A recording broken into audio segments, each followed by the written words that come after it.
what we've got over here is a triangle where all three sides have the same length, or all three sides are congruent to each other. And a triangle like this we call equilateral. This is an equilateral triangle.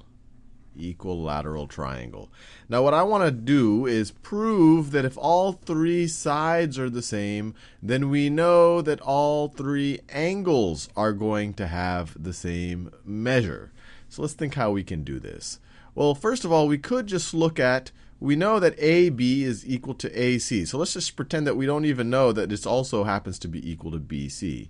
And we know for isosceles triangles, if two legs have the same length, then the base angles have the same length.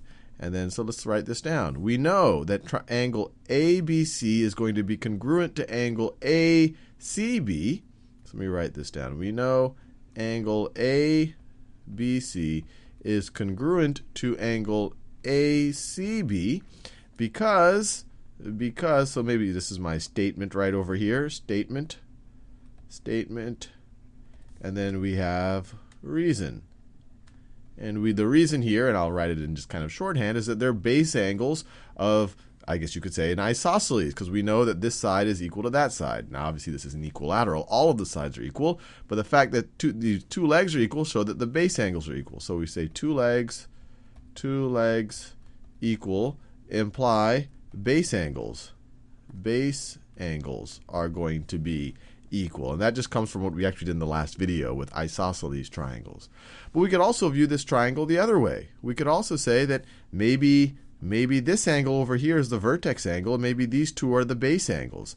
Because then you have a situation where this side and this side are congruent to each other, and then that angle and that angle are going to be base angles. So you could say angle CAB is going to be congruent. So angle CAB is going to be congruent to angle ABC,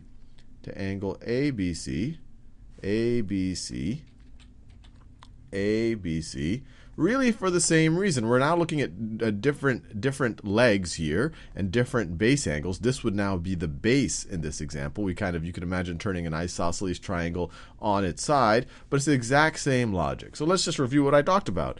These two sides are equal, which imply these two base angles are equal. These two sides being equal imply these two base angles are equal. Well, if ABC is congruent to ACB and it's congruent to CAB, then all of these angles are congruent to each other. So they are all, so then we get angle ABC is congruent to angle ACB, which is congruent to angle CAB. And that pretty much gives us all of the angles. So if you have an equilateral triangle, it's actually an equiangular triangle as well. All of the angles are going to be the same. And you actually know what that measure is. If you have three things that are the same, so let's call that x, x, x, and they add up to 180, you get x plus x plus x is equal to 180. Or 3x is equal to 180. Divide both sides by 3. You get x is equal to 60 degrees. So in an equilateral triangle, not only are they all the same angles, but they're all equal to exactly. They're all 60 degree. They are all 60 degree angles. Now let's think about it the other way around. Let's say I have a triangle. Let's say we've got ourselves a triangle where all of the angles are the same. All of the angles. So let's say that's point X, point Y, and point Z, and we know that all the angles are the same. So we know that this angle is congruent to this angle is congruent to that angle. So what we showed in the last video on isosceles triangles is that if two base angles are the same, then the corresponding legs are also going to be the same. So we know, for example, that yx is congruent to yz. We know yx is congruent to yz, and we know that because the base angles are congruent. Base angles congruent. Now we also know that yz, so I'll rewrite yz is congruent to xz.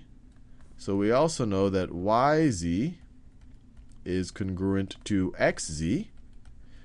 by the same argument, but here we're dealing with different base angles. So now once again you can view this as almost an isosceles triangle turned on its side. This was the vertex angle right over here. These are the two base angles. This would be the base now. And we know that because the base angle, these two base angles are congruent. So by the same logic. In this first case, the base angles were this angle and that angle. In the second case, the base angles are that angle and that angle. And actually, let me write it down.